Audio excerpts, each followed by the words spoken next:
Okay, here we are again. As promised, I'm going to make a homemade pot pie, or my version of a homemade pot pie. Some may not feel that it's homemade, but I do, because I'm making it right here at home. Stick with me and we'll try to put this all in one video. Okay, the very first thing we do is get a packet of brown gravy mix into the pot and just get it going. Alright, we got the gravy mix going. We got the heat on. You just cook this according to the package.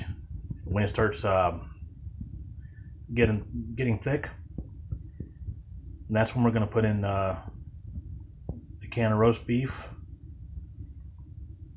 and then we're going to put in the vegetables, a teaspoon of cornstarch, and we're going to stir this all together and just leave it sit on the stove. No need to cook the vegetables because they're going to get cooked in the oven. Okay, now there's the roast beef that's going to go in it. When you open a can of this up, the chunks are pretty big. You might want to take the edge of your spoon or something and just cut it down into smaller pieces.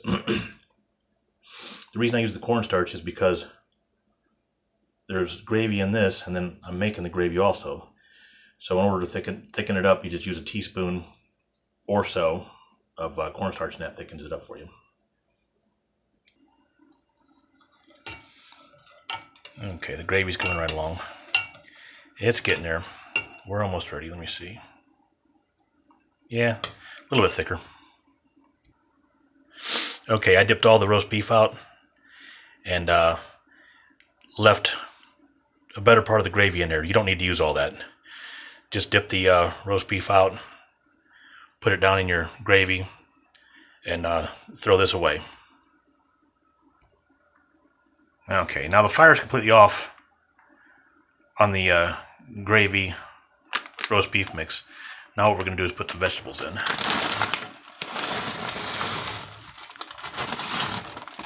Just dump the whole bag in there. Small bag of frozen vegetables, that's what you'll need. Just dump the whole thing in there.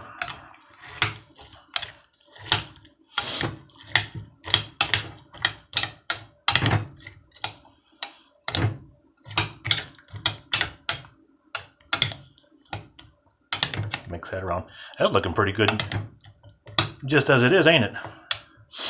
Almost like a beef stew. Now this is going to be the filling for our pot pie. And now we'll just add,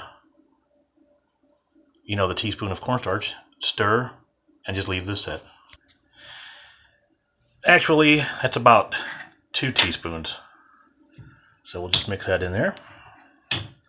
Get it all mixed around. It ain't got to be perfect because it'll do its magic in the oven.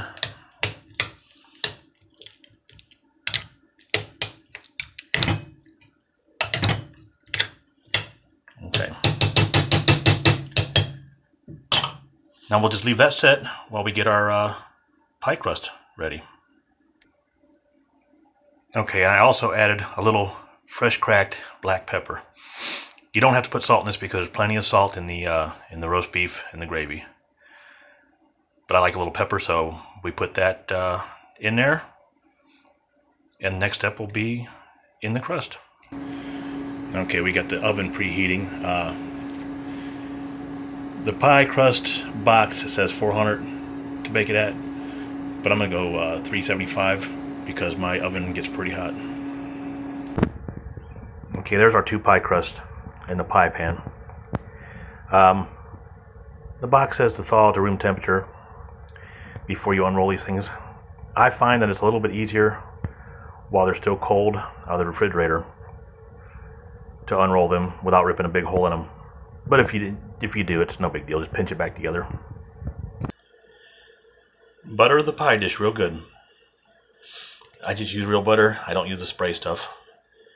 I just take a chunk of real butter and just go to town. Okay, put in your bottom crust. We done that. Okay, now we're going to dump in our beef. filling. So we'll just put that right in the old pie crust. Just dump it right in the center. And get it all in there. Spread that out.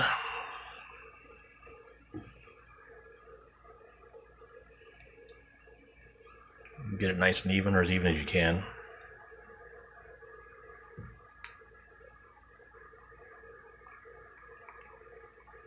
Okay, put our top crust on. Get us a fork and just kind of smash the edges like this. That kind of seals it up.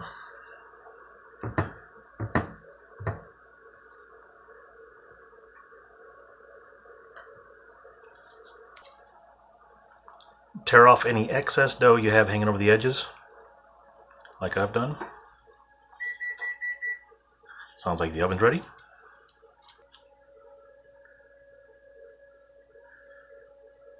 Cut 4 slits in there, right in the top of it. Just cut right through the crust, just like that. That'll be enough to vent it. And then we're going to place this baby in the oven.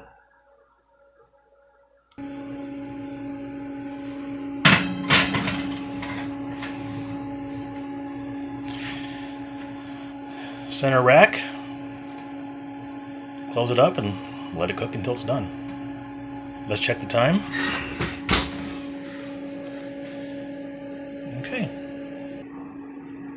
Okay, let's see what it's looking like. Let's see, what time is it now? 2:02. Let's get a look at it. Oh yeah. I say a couple more minutes and we'll be good.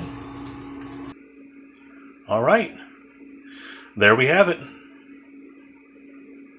A finished homemade pot pie, according to me.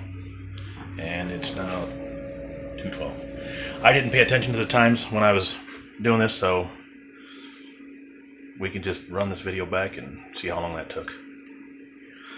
Alright, I'm going to cut this. I'm going to leave it sit for about 10 minutes or so. You could even leave it sit for 20 minutes. It's not going to lose its temperature too much. You leave it sit because if you cut it right now, it's just going to run all up the sides and just not cut very easy. So let me let this sit for a few minutes. I'll come back, cut a piece, and we'll see what it looks like. Okay, there it is. Doesn't that look good?